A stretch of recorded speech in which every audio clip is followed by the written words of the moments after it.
Dudes, you guys are gonna go back in time. Yeah! You are going to have a most excellent adventure through history. Who are you guys? We're you, dude! No way. No way. Yes way, Ted! Look, we know how you feel. We didn't believe it either when we were you, and we us said what we us are saying right now. Okay, wait. If you guys are really us, what number are we thinking of? 69, dudes! Whoa. Alright, alright, alright, alright, alright. Alright, alright, alright, alright, alright. You know that movie, Blake? Come on. I mean, at first I thought it was Jeff Spicoli from Fast Times, and then I think I heard Keanu and Ted. So it's The Matrix. So I'm gonna go with The Replacements. You had the right reasoning and then the wrong answer. Yeah. Because if I heard Keanu and Ted, I would think of... And The Replacements, his name was Shane Falco. Shane Falco. Well, Footsteps Falco from Ohio State. Footsteps Falco, that's right. He played Ohio State quarterback twice? Twice, yeah. That's a great movie. They should have won the Sugar Bowl, but he was a disaster. Yeah. Bill and Ted, I don't know. There you go. But I don't know champion. I don't know the rest of the title. Magical Adventure. Pretty close. Pretty close. We're going to get you to know everything we know someday. And then no. Boy, that's it wasn't even a sequel, right? It was the third one. That kind of came and went. There's a third Bill and Ted? Yeah, like 3 or 4 years ago. Kind of like a Dumb and Dumber. Oh my God, that was so bad. Yeah, so bad. They remade Roadhouse. That's coming out. Oh, I know. A remake, not a TV series? Sequel? No, it's a movie. Oh, it's a movie. The Okay. trailer comes out today. Yeah, I saw Gyllenhaal kicking ass on Twitter earlier. Yeah. I think I'm in. Yeah, that actually made news because here's the plot, Dan. It's basically the same, except Gyllenhaal is Swayze. And the reason he's so kick-ass is because he's a retired MMA fighter. And, like, they filmed it at part of it at an actual MMA event, which gave away one of the fairly major plot points as somebody recorded it with their phone when they weren't supposed to and posted it. But I think Conor McGregor's in it as, like, the bad guy. Is Gyllenhaal all beefed up? Stupid. Yeah, just stupid beefed up. I mean, I could do that if I was a Hollywood actor. I mean, and if I just I had, hired a trainer. Yeah, if I and had of course, a chef. worked out 8 hours a day. That was my job, to work out. Yep. But I got meetings. How about Business Wednesday, man? Were you as tired as I was last night? It was action-packed, yes. It was the most tired I've been in a long time. Like, I'd rather do the stream on Sunday and carry chairs up and down. And take notes. Yeah. It was we had 2.5 more hours after you got done, Blake. Because it's weird, and I wonder if people feel like this in business. Like, how many meetings and how many hours you spend on one thing, and you're like, I'm closer to the decision. Yeah. Or to, like, because we don't really know we still don't know. We're allowed now to take advertising. We'll soon be allowed, we'll have all shackles off if we have a shackle on.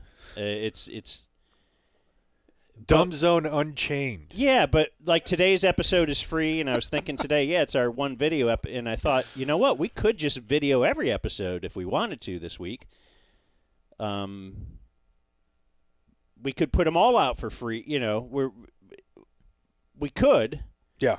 But so we're in this middle portion of we're edging. We're out of one area, a cloud not quite over us anymore, but then as we're it not. were. I didn't mean that. Dang, that was perfect. Oh man.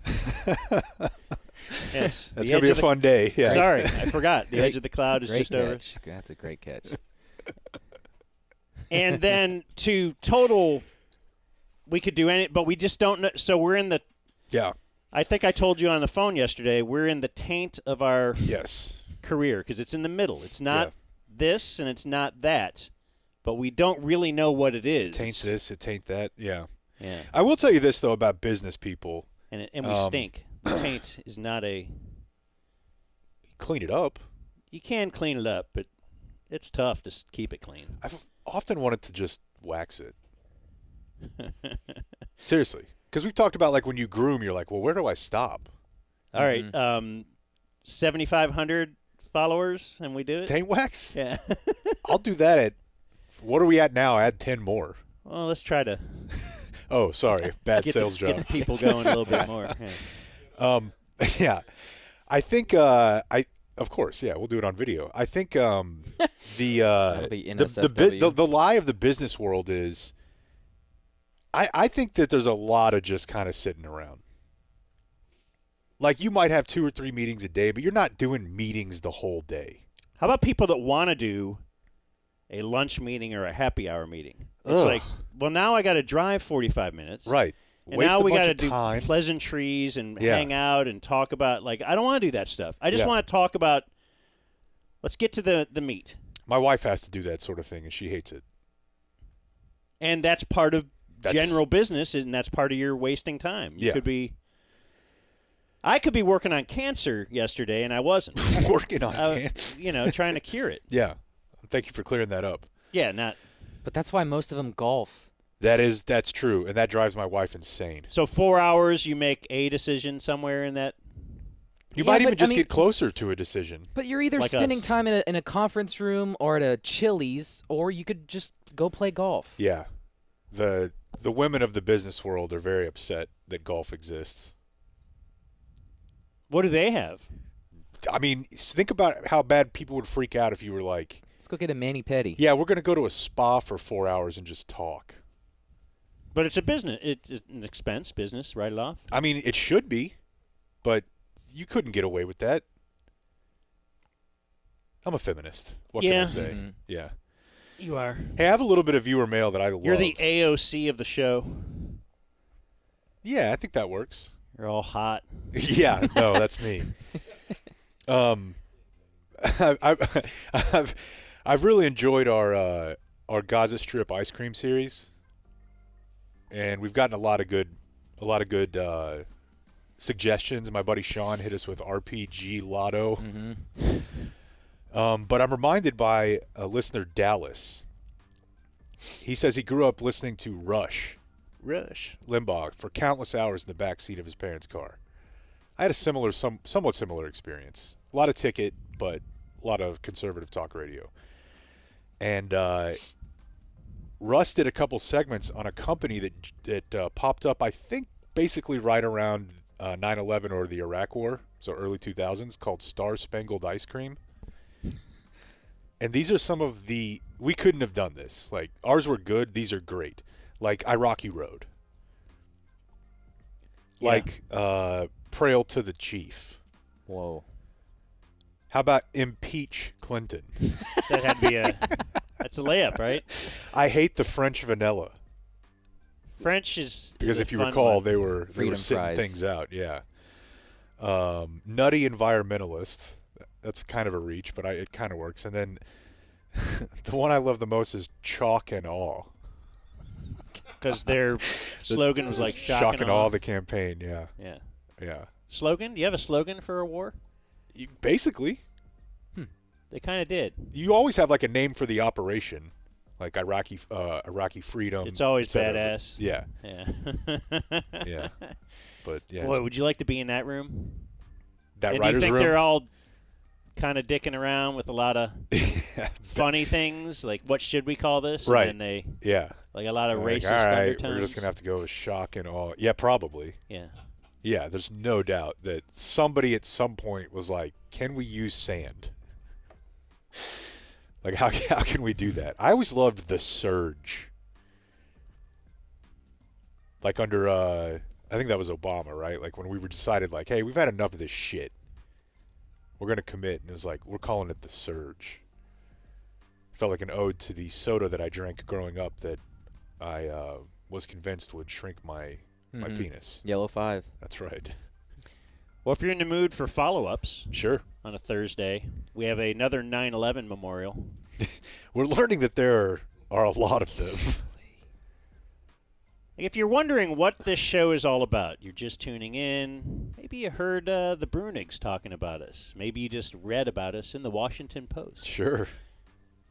The show basically, and maybe you used to hear us on the ticket, and you're like, wait, what are these guys doing now? And you're just tuning in now. One of the 10 new subbies we got on the way to Jake's taint wax. You're thinking, what do these guys do? Well, most of our show is spent on Gaza Strip type ice cream names and 9/11 memorials around the world. And this one is in Wiley. Oh. He Okay. says, from Stephen, where Blake lives and I live as well. It is properly, he says, placed at a fire station. Yeah, So that not- works. Not a Tex-Mex restaurant. Please tell me it's the one by my house. Go ahead. He said it's replica 12-foot towers that pay tribute to the 343 firefighters who died, which have been etched into the towers. It also has a piece of the tower within the window of remembrance. You could reach in and touch it, like a real piece of the tower. And then kind of close your eyes. Just kind of Feel the power. ASMR it. Feel the thermite. It has red and orange lights to represent the fire that consumed most of the lives that day. The sidewalk is pentagon-shaped to subtly, this is according to their website, subtly include the Pentagon's involvement on that fateful day. Yeah, I'll say they had some involvement. And then he says, I don't know if this is a tie-in. He says, more importantly, in Wiley, there is a house at the address of 911 Memorial Drive. If it wasn't a house, it would be a great address for Dragon Den Productions. And then he sends a Zillow link so you could actually find. Yeah, we'll have to go tour it and see if we could build it out. What's this bad boy worth? It's a lot cheaper than the studio space we looked at a week ago. That was, what, $1.7 million asking? And we were like, gosh, I'm kind of looking for 1.3. Yeah. We're going to give you $100. But that was a big giant building for sale. Yeah. Where that's probably not in our near future. You know- And then he says, may all of your fires be ceased. Thank you, yeah. You know, you mock it, but I think it's at maybe it's the American History Smithsonian. It might be like the media Smithsonian, but they have a 9/11 situation there that you basically have to be even more soulless than us to not like get super moved by it. Like they got a documentary that plays, which is pretty much just raw footage, like all these accounts and stuff. And like, I'm the guy who was making jokes about it when I was 16 on 9/12. But in D.C. they have a museum set up, and it's like, oh, damn, this was gnarly. So you're saying maybe the Smithsonian does it better than Than us or than Wiley. the Quickie Ireland? Mart or whatever Yeah. the rest stop? I mean, it sounds like a joke, but it is literally in the parking lot of a Starbucks, a Tex-Mex restaurant, and a title licensing company. A 9/11 memorial. Yes, about 2 blocks from my house, and it's pretty spare. I don't know that I've ever just gone and taken it. Okay, that's in our next year calendar, The right? calendar, yeah. Write that down. That's got to be a must-do. The 9/11 memorial? picture at the 9/11 memorial. It is extremely underwhelming. Near Jake. And And maybe confusing. now, maybe the one in Wiley, although the Wiley one sounds like it's proper. Yeah, it does. I'll be the judge of that. Okay. A bunch on today's program. Oh, if we're doing some viewer mail, let me just at least read the birthdays. I've got one as well. if A we have birthday? time. Or an no, email? Viewer mail. Okay. Blake wants to end with his. He says it's great. He's been hyping it up all morning. Want to get a last-minute shout-out to my friend Terry Fagan. You think that's how you pronounce that? How would you say it? For his birthday today. Tari Fagan, I would say it. I got him a year-long DZ subscription for Christmas. Now that's his birthday, I'm out of ideas. That's awesome. He thinks the Bills are cursed and the Cowboys are not, so we remind him we can all be miserable and the two things can be true. Other than that, he likes Big T's and Rangers baseball. He'd appreciate hearing his leaders give him a mention from Treva Makrowski. Oh, I'm sorry. She writes, it's pronounced Treva. The girl who showed up at a remote 12 years ago and gave you a Zico coconut water, and then you asked if it was expired, and that's why I was giving it to you. Still one of my fondest memories. I used to drink coconut water. Treva. I feel like it kind of waned in popularity. Treva. That might have been the only one I ever drank, if indeed I drank it. You didn't like it? I had convinced myself, or was convinced by others, that it was really good for hangovers. I feel like for the last 10 That was years, like a big deal. I only drink water and coffee. I can't tell you the last time that I had I just don't drink anything. a soda that was not associated with like a cocktail. Like the last time I just had like a Coke. I can't. You do 12-hour energy. 5. 5-hour, whatever. Yeah. But that's like, it's an ounce and a half or 2 ounces or whatever. But no, I don't. I do not do soda. I don't really do tea. Uncle Hotmail, apologize for using inferior Gmail. Hopefully it makes it through the sophisticated Hotmail firewall. My buddy Jeff Q in Tyler, it's his birthday. Happy birthday, Jeff Q. His leaders are Blake's Nipples. Yeah, I barely have any.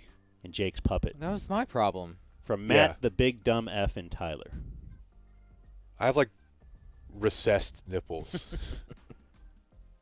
Inverted? Yeah, sort of. Yeah. Like even when I get cold, I rarely can see them. Like a alien. That used to be me, but now they're always erect. Because of your rings? Yeah. Wow.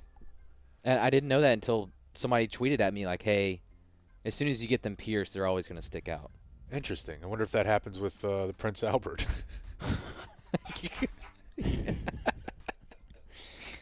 Only one way to find out. I feel like that would be unhealthy. I already committed to waxing my taint, so I'm going to let somebody else take the Albert. You also claimed off air that you would get a tattoo during our Super Bowl stream if I would. If that might help I would. the cause. It's kind of a lot to set up, as I learned whenever I got a tattoo on my foot while doing a ticker. But, yeah, I'll get a little something. I'll get a Dumb Zone tattoo on my other foot. Did you see someone sent me the Ice-T tweet where basically he was looking at, somebody had sent him a picture of their new tattoo, which was Ice-T. You dunk on it? No, he said it was very humbling. Oh, okay. To have somebody tattoo Ice-T on their leg. And, of course, that's a misuse of humbling. It is. I have seen other times, though, where celebrities have been sent images of themselves tattooed on someone else's body, and they're like, that doesn't look anything like me. It's just like kind of ruined the your Wax day. Museum. Exactly. And now... Did you almost just come up with a new idea called the Wax Midget Museum? I didn't... Hold on, I got more on that in a second, but that was just a misspeak. How? Pull up that video in Dropbox. You got a video in Please. Dropbox? Yeah, so we can all see it. I got this text. In January? Yes. Basically November. Or, excuse me, February. From DF West, who's helped us out with a couple things in our past. He said, You want me to full screen it? I found a 90-second promo of that show Tens with Daniel Tosh that Jake mentioned yesterday. Hell yeah. And apparently he says that Tosh tried to scrub this from the internet because it was really hard to find. And it's so very 90s, and it's very funny, and I thought you guys would enjoy watching it, especially Dan. Yeah, just as a refresher, this would run on regular television here locally, and I imagine across the nation. It would run at like 10 o'clock on either 49 or maybe even 27. And at that time, the Mavericks were on those channels, so that was like the Maverick game would end, and they would just go to this softcore porno. Yeah. Like you're watching Mavs post game and then boom. Seriously. From Orticle to Tosh. Are you ready? Yeah. Hit it. Oh, taking me back. Isn't it perfect?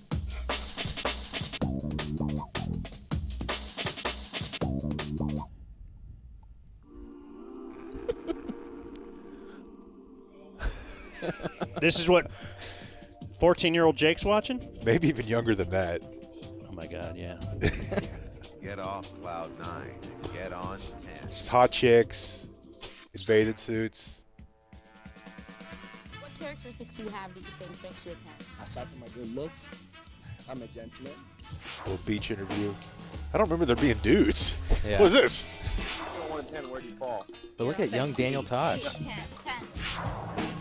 Bleached tips and stuff. Yeah. Earrings. What makes a perfect 10 woman? Someone who can be your friend and love you and appreciate you for everything that you have to give. Come on, great body. That doesn't hurt. Hell yeah. Hell yeah, I love Look at that body. bod. Yeah. What's the worst part of your body? There. That's not the worst part of your body. Yeah? Not at all. Yeah, guys like big honkers. Your tan lines? Show me tan lines. He's just on the beach now saying, show me your tan Want to see lines. mine? Be honest, and I want you to be honest. Is that not the sexiest thigh? Just slow-mo shots of chicks emerging from the water. USAB Late Prime brings you the show dreams are made of. 10. After Mavs and Celtics, tonight at 10. Yeah. Yeah. 9's not good. No. No. No. And again, I can't remember if it was before or after. Then they would run strip poker, which is what you think it is. You know, it does make you wonder what will TV be like in 20 years, just because every generation is like, oh, this is going to hell. And it was first going to hell because, someone would sleep in the same bed as their wife. Right. Something like that. And then it was going to hell because Ellen kissed a girl. And now, of course, there's a obligatory gay character on every, as Blake's grandpa would attest to, right? Well, it's just, yeah. They're making out in commercials. They're doing whatever. Yeah. Then you got this emerges, and you're like, if an adult had seen this at the time, they wouldn't believe what. You're talking about 2035 full pin? Yeah, maybe. Maybe a little FP. Whoa. I don't know. I feel like we've gone the other way. I think you'd have a hard time finding something like this on local network television right now. Network, yeah, but I mean, Love Island is basically That's true. That's The true. Bachelor, but they're saying, hey, why don't you go have sex with him, and then we'll come back and you can make fun of it, and we'll talk about it. And then maybe someone else after that. Yeah. That's true. That show definitely feels like as far as we can go without making normal content just straight up porno. Yeah, and I guess nobody really gets up in arms about it unless it gets mainstream. Right. Yeah, but overseas they're doing that naked dating show. Yeah, you guys remember when I told you about that? And the Naked News. I can't remember the name of it. Oh, The Naked Truth. The Naked Truth, yeah. Yeah. That was dude, we need to do another review of an episode of that. I need you guys to watch a full episode. It was the most insane thing I've ever seen, and it was on regular-ass TV. I think I pulled a few episodes and still have it on the hard drive. So, yeah, that'd be easy. They were showing vagine Yeah. on, like, a channel called BBC4 or something. And commenting on grooming issues. Yeah. And the Insane. host would be like, yeah, I see your point. Yeah, that is a little messy. So you said something earlier, and I said I'll get back to that. I take you now to Monday night, Channel 8 in Dallas, as they were doing the weather, but then when they're done with the weather, there's always a little fun banter. Sure. With And I Chris think- and Izzy. I think one of the other big stories apparently has to do with soccer and Messi. Is he coming to Dallas? Soccer And craze. He was just here. He was just here? Okay. Yeah. So that was the whole reason. All right. Well, let's take you to the WFAA studios. Sunshine with temperatures in the 60s and get a little break from the rain. And, it's coming back just in time for the following weekend. Isn't that exciting? But at least it's not snow and it's not ice and it's not a tornadic situation. So that's all good news right there. Question. Yeah. How tall do y'all think Lionel Messi is? He's like 5'3". He's a midget. No. No, he's not very tall, though. He's a small guy. No. Chris got it right. 5'6"? 5'6". He's 5'7". 5'7", yeah. Jeez. He's diminutive.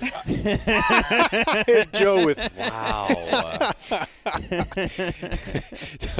The funniest part about that, obviously, is that Pete tries to deflect from the fact that he used this slur by being like, he's not very tall. No. I mean, he's like 5'3". He's a midget. He's like 5'6". No, Good Lord. He's a small guy. Chris got it right. 5'6"? 5'6", He's 5'7". 5'7", yeah. Jeez. He's diminutive. Yeah, I don't think the issue that they took with you there, Pete, was that you were wrong about his height. I don't think you needed to clear that up. Dang. Wow. That was shocking. Like, it's one thing if it's Dan. I know, but the weather guy should be good. No tornadic activity. That's part of my brand. Wow. Also, tornadic activity is dressed up. Just say there's no tornadoes. That's a little bit much for me. Is the rain coming back this weekend? Is that what I just learned? That is, yes. That's really the message you should take out of all of that. Sure. Is be prepared. Get your rubbers or your galoshes. Is that the name? Galoshes? Is that like boots? Yeah. Okay, thank you. The boots that you put over your regular shoes, I think. Yeah. Yeah. May have had a pair of those at one point. There's no doubt you did. How could you But grow it up where feels you like, did without it? Yeah. Feels like that's a bad bit. This is what I think. Before we get to, we do have some meaty sports topics that I'd like to get to. And also, a little warning. Video Man has a tight sked today. And so we actually, I'm going to guess this gets released earlier than usual. So if you're listening to this now going, why did they drop this earlier? And, we're in the middle zone. At some point, whether we're going live or just dropping it at the same time every day, that's our goal, correct? Yes. Yeah. Get a little consistency in life. But he's got to leave by 1. And right now it's 11:38. So it won't be as long of an episode as we have, become accustomed to throwing out there. So we're back timing. But I did think today, because we had a lot of correspondence on it yesterday or whatever, did you want to talk about the Ticket's 30th anniversary at all? Or 30th birthday? Same thing, correct? Yeah, I think they're the same thing. Yeah. Yeah, I mean, it was weird. Obviously, it was a weird day. At no point have I regretted anything that we have done, but it was weird. It was weird just to basically have your entire Twitter feed be about the place where you used to work and ultimately were sued by, at least the parent company. But yeah, it was a nice day to kind of reflect and just be introspective. Yeah, I didn't think a lot about it until you texted me about it. Yeah. Well, I mean, I still listen a lot, and it was basically the whole day of programming. Yeah, no, I heard a lot of the stuff. Yeah. And it's definitely weird that, based on just the way that everything's gone with us, that we won't be mentioned in any way, shape, or form, but people that have worked there for a very short amount of time are a big part of it. I was thinking it would be kind of funny. Do you guys remember when world famous and legendary competitive eater Kobayashi got suspended for a year from the Coney Island hot dog eating contest, but he still just showed up? He got arrested. I do remember that. Yeah, he got stormed the stage or something. And so you want to do that at Ticket Stock or what? I mean that was my idea. Is that we just kind of show up, we should have had to buy tickets by now probably, but kind of just. Well, you're talking now the 30th anniversary. Yeah, either one. They have a 30th anniversary show. Yeah, tomorrow. That I think sold out right away. Yeah. Is it tomorrow? Should we buy a booth?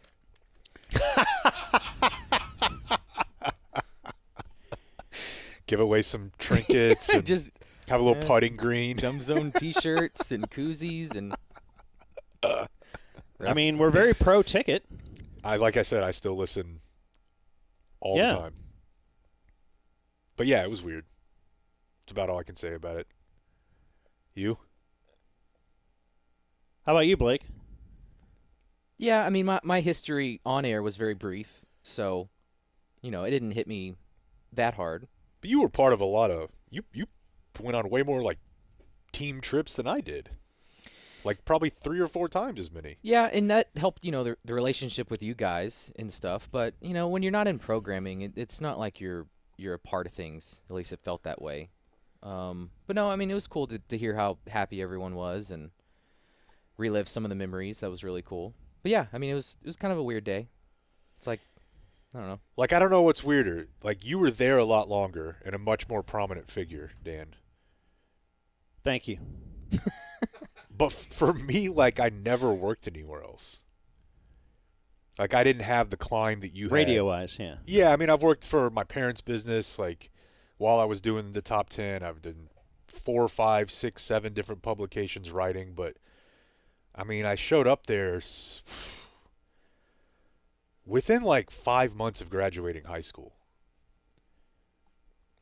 And what year was that? 2003.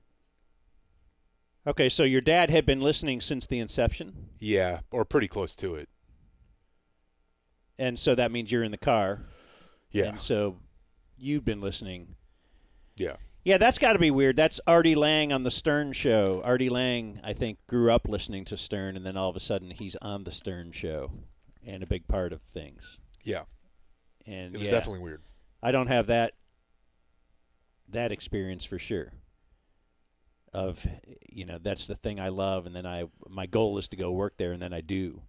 Yeah, and it's weird too, like you were a little bit older, like 10 or so years older, and had kind of already developed as a person by your like late 20s. Whereas for me, like I don't even know what I would be like in an alternate universe. I might be in some ways a very different person. If I had gone to law school or something lame like that, or worked in PR or politics or something like that. I mean, it really is like the shaping force of my life. Did you ever consider got there so early? Yeah, I guess you got in so early, and I wonder, did you ever consider working at other radio stations? Like, hey, I'm going to go get a job in a different market. Yeah, for sure. Not initially, but after I had interned, and I applied at a couple places, but I had no experience at all, other than. Did you ever get an interview? No, not really. But usually you want somebody with a little bit of.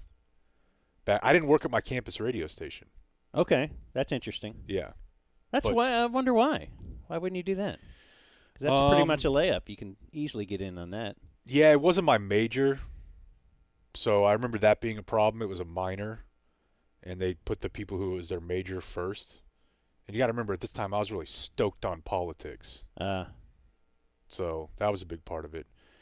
Turns out, if you want to apply for a job in, like, Tyler, your main tape being that you used to call strippers and 5-year-olds and ask them questions in a trivia contest. That was what Corby had you doing? Oh, yeah. Okay. It was so much fun, too. Yeah, I imagine. Not a lot of people have ever talked to a stripper at 3 o'clock in the afternoon. But I did it every week for like 4 months. What was that bit? It was stripper versus a 5-year-old. Oh, okay. Yeah, like they would come up with knowledge? questions. Yeah, we would do like 10 or. It was actually a lot easier to find the strippers. The parents who will put their 5-year-old on the phone with me or any of us at the ticket was a little bit of a tougher challenge. So I would have to track down the. What was funny about it is there used to be a guy who went by T-Bar. Yeah. Indispensable for that. Yeah, he was Grego's buddy. Yeah. It was like a promo or something like that, and he would hook me up with a stripper like every week. Not like biblically, but yeah. Yeah, that was a fun game. Did anything ever come of that biblically? Like, hey, I really hit it off with this girl? Or no, there were a couple times where I felt like 5-year-old, it any of the did, 5-year-olds yeah. or no? No, none of the 5-year-olds either, you idiots. Oh. But anyways, yeah, I'm happy for them. If they were born on February 29th, it'd be fine. Okay, yeah, because they'd be technically 20. Yeah. Okay, good math. Yeah. I was thinking Well, they'd it be was like 25. But pretty yeah. basic. Yeah, you're I right. think. Yeah, I thought. I think the exact same thing, pretty much that you said. It is. I do get that. Hey, don't mention those guys because we're trying to pump up the guys who are here. Sure. And it's they're using the 30th is not just a remembrance, but it's a promotional event to. They got bills to pay and keep the ratings good and all that kind of stuff. But I've got nothing bad to say about the ticket, and I don't think I ever will. Because we are going to, have, we're able to talk about whatever and all that kind of stuff, and we will. We'll talk about whatever. But I'll be totally honest about a lot of stuff, and we're going to talk about being in the courtroom, and we'll talk about, what happened behind the scenes with the lawyers and all that kind of stuff. But I got nothing but, the reason we stayed there in the past, like when Bob and Dan were getting offers elsewhere, was the people, and that was the real draw for staying there now. Sure. But other, factors got thrown in. It's funny when I was thinking last night about the couple big moments in time where had a big decision to make. Both of the times, I took the one that is way less advantageous monetarily for me. Yeah. Which is really weird. Yeah. Maybe you're just a pure-hearted soul. I don't know. But that's both times, when we stayed at the ticket and didn't go, we were getting money whipped. Yeah. And this time, in retrospect, it was like getting money whipped by the ticket compared to what at least the short-term prospects were outside. And so I also have no regrets at this point. Talk to us in 5 years, and maybe we'll be like, oh, man, that was a really bad idea. Who knows? I don't think so. I was trying to convince myself to have a regret last night, and I kind of couldn't because I thought if we had acquiesced and, done something we didn't want to do, the regret that we would feel now, I think, would be big. Yeah. Like, how did we do that? Why did we just get pushed around like that? That's how these things work. So I don't know. But it's obviously they're great. It's the ticket, and it's a machine. And, as we've said all along, it's not like we're competing against the ticket. How could we? Let's say we said we are. What are we? We're going to take on the ticket? Like three morons? Sometimes on Sunday there's like 7 morons. Yeah. That's fun. Yeah, but it's a machine. Yeah. It's a brand. It's like, do you think our YouTube page is affecting HBO's bottom line? We're not. I doubt it. Let's I do don't some know sports. Oh, okay. So I'm going to play something for you real quick to lead us into Mavs talk because we have a lot of Mavs to get to today. Do you want to do Mavs first? Sure. Cool? We need a more basketball-y song than this. Oh, okay. At some point. I mean, it's fine for now, but we need to somehow loop like the Tim Robinson basketball. Oh, okay. So, mark that, Blake. This is not. We'll use his. This is not Mavs related. This is Nets related. Okay. Are you aware of the concept of Twitter Spaces? Yes. So, like, you can, if you're... Does it mean like a live chat? Yeah. And a lot of times it'll be, like you're locked on, fill-in-the-blank type host. Maybe his co-host, they'll hop on there. There's no video to it. You see this for, like, politic-type things. Elon has even done some of them. So this is a Nets Twitter space with a guy who is, I believe, a Nets podcast host and a Nets writer. And I looked at this video. There were like 2,300 people on this. So this is not just like some guy and his buddies D'ing around. Well, apparently he was doing this from his car. Okay? Am I unmuted, Blake? I take you to the Nets Twitter space last night where they're discussing Spencer Dinwiddie. We've heard that happen before. Hopefully that happens with Spencer Dinwiddie. And whether they choose to go as Cam or they choose to whatever, just make it. Oh, no. Eric, Yep. you okay? Yep, I am. I gotta head out, guys. All right, let us know you're all right, man. Wow. As the tweet that I saw this put in said, that's the most comedic sounding cartoon car crash of all time. We've heard that happen before. Hopefully that happens with Spencer Dinwiddie. And whether they choose to go as Cam or they choose to whatever, just make it. Eric? Yep. You okay? Yep, I am. I gotta head out, guys.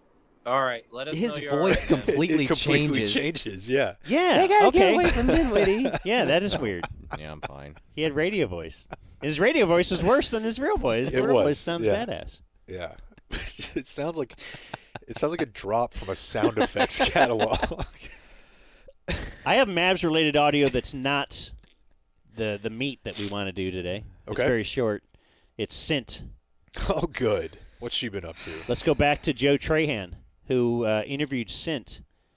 And why? I guess because he looked over and there she was. And he's like, hey, I got a camera here. And so they are talking about, it's very generic, a lot of vague. You know, we've made fun of Sint Marshall for years because she was the product of a Sports Illustrated expose on the Mavs. Wasn't that it? Yeah, and I think really for me it was that she was an executive at AT&T, I believe in town, and said at her introductory press conference she'd never heard of Mark Cuban. A former executive. She was unemployed at the time, but somehow they were like, you know what? CEO. And she might be great. She might be great. And I think it's obviously it's a cool thing. You have a black female in a position of leadership that makes representation.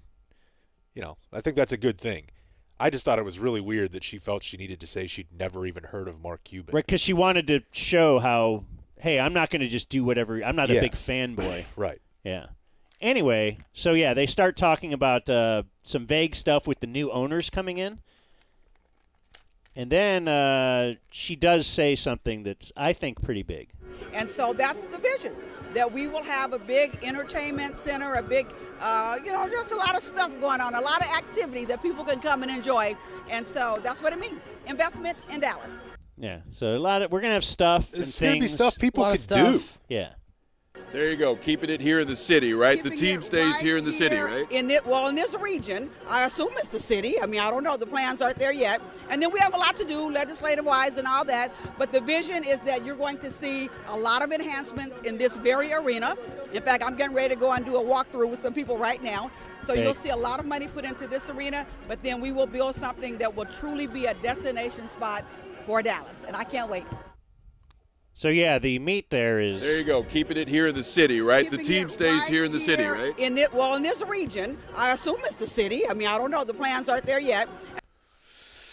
They're moving out of Dallas. is the Probably thing. so, yeah. And that sucks because I love where they are right now. It's kind of cool. It actually did build stuff up around it. Yeah, it It's took a while, but it's definitely, it's not an East Coast situation, but as a guy who did 220 Mavs postgame shows and was down there every night, it was really cool. And it's going to be in Irving now. It's going to be where the old Texas Stadium is, Or isn't it? Frisco. And it's going to be everything around there. They're going to promise development, and local businesses are going to be. No, they're not, because they're going to build all new businesses around it, kind of like Texas Live. Or Atlanta. Yeah, all of these places have figured out we need to own everything around the arena as well. And these dumb cities will still pay us a ton of money and will promise economic development and all that kind of stuff. But really, that's going to be the future. That's going to happen. Yes, it is going to happen. And obviously the casino component of it is huge as well. They're going to need a lot of space, of which there's not a ton of in Dallas. Not exactly sure why you need to throw a bunch of money at the current arena, though. Yeah, I don't. That seems like a weird. Well, I don't know that it's going to happen. Yeah. I think they're trying to say that to kind of say, oh, yeah, look. I thought she had a walkthrough. Yeah. How many arenas are there? I mean, this is probably a bad question, but that are just hockey? Yeah, so, Detroit, obviously Pittsburgh. But I feel like most of them. Yeah, I suppose if you don't have an NBA team like San Jose or Nashville's whatever. another one. Yeah, but it just seems weird to me to have a downtown Dallas arena for the Stars. I mean, if anything, it feels like they would be more. Used to probably have concerts still and shows. Yeah, I guess that's true. Yeah, I think they'd the Globetrotters. Well, yeah, you can't. That's a staple. every February. And then, of course, we have Mavs chaos. Oh, my God, dude. Where things are very bad. Things are going bad. They got drilled last night after a good start. The games are longer, Jake, than 12 minutes or whatever. They're now 16 and 18 in their last 34. So they are 4 games over 500 overall. But played a very weak schedule to start the season. Chaos is setting in. During the game last night, Luca got a fan ejected. That's tough. And Tim McMahon tweeted. Now, did this tweet pop out during the game? Yes. Yeah. He says Luka put a little video, too, of a guy. Luka Doncic asked security to eject this Suns fan who was sitting 2 rows behind mid-court press row. The comment the fan made that drew Luka's wrath, Luka, you're tired. Get your ass on the treadmill. And then, let's take you to the Luka postgame. I think, I'll just play it from the beginning. I think the first thing is not Tim McMahon, but it gives you context of what happened here. Luka, in your viewpoint, what happened from probably the midpoint, the point of the third quarter, you guys were up by 16 to essentially getting outscored by 30-something points in the next 13 minutes? It was our defense. I think, I think Book went off. He couldn't miss. He destroyed us. I think it was our defense. Luka, what were you frustrated about at the end of the second quarter when you got that technical? I know I saw you when you said about the fan, That was not a true all. That was not the only thing he said. But I knew you would be the first one to point out something like that. I'm not going to say what he said, but I knew you were going to be the first one to put out something like that. So I just saw it, man. It's just funny. You always seem to be the first one to put some bad stuff about me. First of all, 99% of the stuff I've written about you has been good. I don't know. I was sitting 2 rows behind us. All right, so it was the only thing that time he said something, the only thing? That was what you reacted to. Yeah, I was hearing the whole first half, right? Or you didn't hear anything? He was definitely hollering. Okay, there we go. Acted. You put out something that was just the only thing, but What was the final straw? What was the issue? What was the thing that... It's not the issue. I'm just seeing you seems to be the first one to always put something bad about me. Several of us actually tweeted that. That's fine. It's all over. Why did you ask for the fan to be ejected? Because he was cursing me the whole first half too. Why didn't you ask for him to be ejected in the first half then? Because I never would eject a fan. They pay for tickets, but I had enough, It's a little bit of frustration. You turned your head and looked over at him after he said that. That's what we saw. Yeah, that's fine. Be the bad guy in the media, right? It's all right. Fairly portrayed in the media? No. Physically, how are you after you look like you tweaked the... Okay, so now we'll... Brad Shamit. Yeah, get it back to... That's a lot, man. I mean, they're not very good. Well, it's interesting. Number one, this is the post-game press conference. He has already seen Tim McMahon's tweet. Oh, for sure. And probably, I wouldn't even be surprised if someone on staff showed it to him. Just like, hey, you're going to get asked about this because this guy put a video out. Maybe he just saw it on his own phone. Well, I mean, possible. You can see that he got a player ejected. I know, but the idea of that was this one statement, he's going to ask you about that. so be ready. But he may have just. But the story now is Luca versus Tim McMahon, and not Luca's frustration and the Mavs got killed, all that kind of stuff. Yeah, it's a disaster, and I think that it was pretty clear at the start of the season that they were putting up a little bit of a mirage by beating bad teams. They're kind of just rotten as a roster, and their coach is doing nothing. Absolutely nothing. We don't have to play him. A lot of his is, regular. If there's anything that really stood out, go ahead and play it. But a lot of the similar stuff of Jason Kidd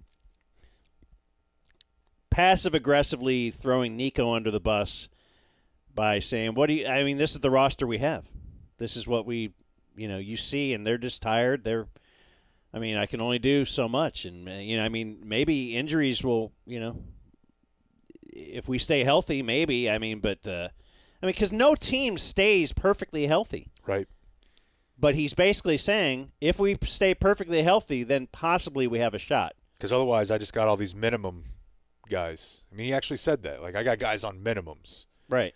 And they're having to play big roles. And so, yeah, it's definitely a complete 180 from Carlisle, where even when we didn't buy it, Carlisle would just eat all of it. For the players, for the roster, for whatever. He would just, shield everybody and say, I gotta get the team better prepared. I gotta have better plans. We need to practice a little bit differently. And kids just constantly like, what do you want me to do? Yeah. I'm just the coach. I'm just the coach. Like I'm he'll even say that guys. when it comes to Luca's frustration or Luca's technicals, and it's I don't know. You tell me. Yeah. Oh wait, no, you're the guy brought in here specifically to help guide a young superstar because you were a young superstar. This is the whole point. You're a vibe guy. You're not the X's and O's guy. We established that early on. You don't. That's not why we brought you in, for your great technical mind. It was because this is the new way to do things. If you recall the Nets way, which we see how that went with Steve Nash. But you're the guy that's supposed to be able to handle all these big egos. And you haven't been able to. No, and it just feels like they're completely rudderless from a leadership standpoint. Now, Kyrie wasn't out there. Powell wasn't out there, as Powell's out with the funniest Dwight Powell injury of all time, which is like a head contusion. Because he gets hit in the face all the time? Did you see WFA actually did an article about that account? There's an account called Did Dwight Powell Get Hit in the Face Tonight? I'll just tweet yes with a video. I'm typically with you guys that Kidd kind of sucks, but it's not really his job to be team psychiatrist. And he can't want it for them. And a part of his thing is, the team kind of has to go through growing pains, and that was very Phil Jackson of you guys figure it out. Where's the line? No, it's a good point, but it just seems like the other thing is Phil Jackson also had an extremely intricate tactical system that he was implementing on both sides of the ball. Yeah. Where it's if Kidd doesn't have that and he can't get the team to buy in and play hard and want it, it's kind of what would you say you do here?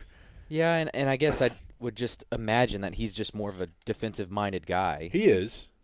They're 21st in defense right now. So, yeah. And maybe that's where his comments on personnel.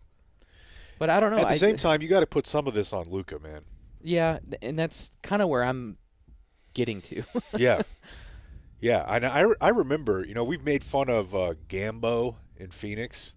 Yeah. Because he read that scouting report from a scout before the draft. It's this kid's a baby, he cries on the sidelines, he's immature. And funny enough, actually the first time I ever had a conversation with someone about Luka, it was pretty early in the year before they drafted him, because it was obvious that team was ass cheeks. And I was talking to Damaris about it, and he knows a bunch of guys overseas, and he's like, yeah, everybody's sour on this guy. Like he doesn't take care of himself. He he's too emotional. Like his first intel was not that different from what we made fun of Gambo for saying. So it's not entirely wrong. I mean, this has been a problem his entire career. And most of the greats are not quite that emotional. Like LeBron's had a fan kicked out. For sure. Multiple Probably in times. the last week, yeah. Yeah. But it just seems like, sometimes the emotion just runs too hot. And the problem is that part of what makes him great. Like we talked about for years with like Dez. So you got to find that perfect line. Yeah, and I as I was driving over here this morning, that's Dez is exactly who I thought of, because T.O. was another one where as I'm watching the game, I find myself just hoping, like, please Dez, don't get mad. Please T.O., don't call for the ball. And now it's just watching Luka with 5 seconds left in the half just literally stand there, not fight for the ball, and whether you just tweaked your ankle or not, I mean, he just didn't care at all, and then gets a tech walking off the court. Yeah. Like, it's becoming, like, just unbearable, where I love the guy, and we hear about how cool he is off the court, but on the court, I'm just kind of tired of this emotional battle of I love this guy, and I'm beginning to hate this guy, too. That's where I disagree that Kidd is not the team psychiatrist. That's what he was brought in to do. He was brought in for Luka. Yeah, but he's going to say he's the coach. And that's not a part of his duty. Is anyone else having to do that in the league? Hey, you feeling okay today? Hey, just leave the officials alone. Hey, guys, can we all gel together? Hey, can we be happy? Or maybe it's a tougher love. Maybe it's, I have been through this. Give some of your personal experiences. In the post-game press conference, he's like, man, these guys just got to understand how Michael Jordan and Karl Malone and he's saying stuff that doesn't relate to the players at all. Like, how about you? You were in – this is why you were brought in. It's what Rick Carlisle, and they always say, the scrub players make better coaches in the long run because they relate to more of the roster. And they figure out if they can figure out how to – Phil Jackson was a scrub player. Carlisle was a scrub player. Kerr. Steve Kerr, role player, yeah. Yeah. Not necessarily scrub, but so, Jason Kidd was a superstar. And that the theory was we're bringing him in, another superstar point guard who had to learn how the refs work, how the league works, how to mesh with other superstar teammates. And I feel like he's failed in his mission was to maximize Luka. Yeah, it's a very weird situation because I don't even really know who's in charge. Like, Cuban doesn't even really own the team anymore, which I still don't know that we've wrapped our head around. I guess they say he's going to control basketball ops, but...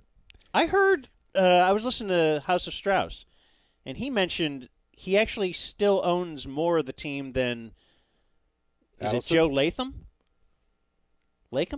What's the Golden State guy's name? Oh, Lacob. Yeah. I guess that's true. And you always think of that guy as that's the owner. That's true. And that's a good point. Cuban actually owns a bigger piece, but maybe Lacob owns the majority share still. I don't know. I do know they have a bunch of tech investors, even like, the guy who is in charge of Oracle.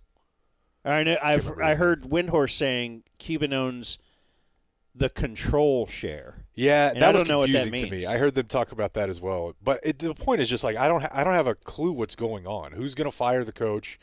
I don't really think Nico. Right, Nico can't fire Kidd, can he? I wouldn't think so, but he probably wants to because I don't really think they were a package deal. I think this whole thing was just thrown together, and that's why they have a superstar that at times can be petulant is because nobody's checking him. They don't have – I mean – obviously, like, you've seen little flare-ups and the like in Miami on the sideline, but when that happens, Spo will get in somebody's ass. And he knows that Pat Riley will support him no matter what. That's why they just signed him to a 8-year insane contract.